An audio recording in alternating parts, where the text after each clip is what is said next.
नमस्कार। माली समाचार हिंदी में आपका स्वागत है। मैं दिनेश माली।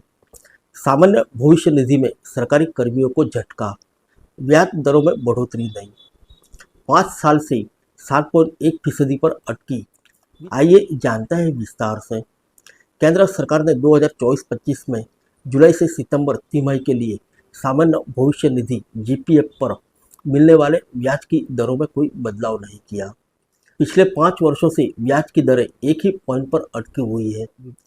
वित्त मंत्रालय के आर्थिक कार्य विभाग ने 3 जुलाई को जीपीएफ की ब्याज दरों की घोषणा की है। इसमें कहा गया है कि इस तिमाही के लिए भी ब्याज की दरें 7.1% ही होगी।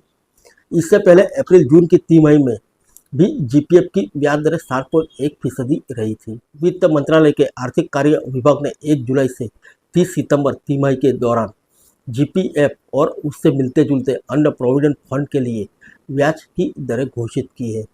सरकारी कर्मियों को इस बार एनडीए सरकार से जीपीएफ की दरों में बदलाव किए जाने की उम्मीद थी, लेकिन वित्त मंत्रालय ने ब्याज की दरों में किसी तरह का कोई बदलाव नहीं किया। लंबे समय से ब्याज के दरों को स्थिर रखा गया है।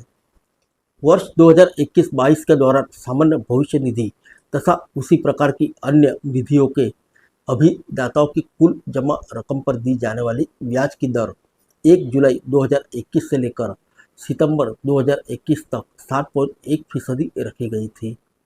आर्थिक कार्य विभाग के 19 अप्रैल 2021 को जारी संकल्प में भी सामान्य भविष्य निधि की राशि पर ब्याज दर 7.1% तय की गई थी।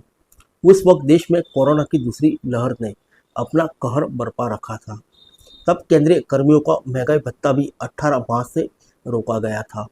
इसी तरह से कर्मियों को यह उम्मीद थी कि सरकार जीपीएफ की राशि पर मिलने वाले ब्याज की दरों में बढ़ोतरी करेगा, लेकिन ऐसा कुछ नहीं हो सका। 1 जुलाई 2020 से लेकर 30 सितंबर 2020 तक जीपीएफ पर मिलने वाली कुल ब्याज की दर 7.1% रखी गई थी।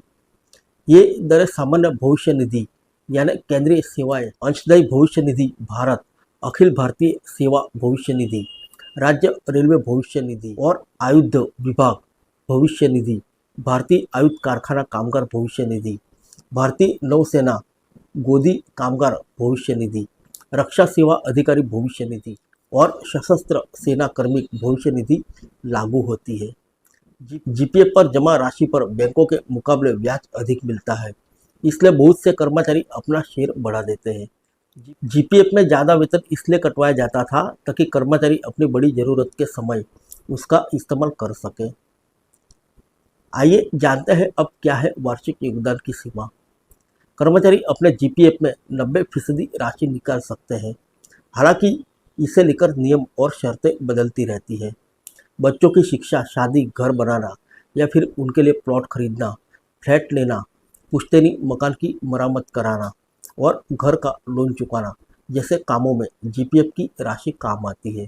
2 वर्ष पहले केंद्र सरकार ने एक वित्त वर्ष में जनरल प्रोविडेंट फंड से वार्षिक योगदान की सीमा 5 लाख रुपए तय कर दी थी।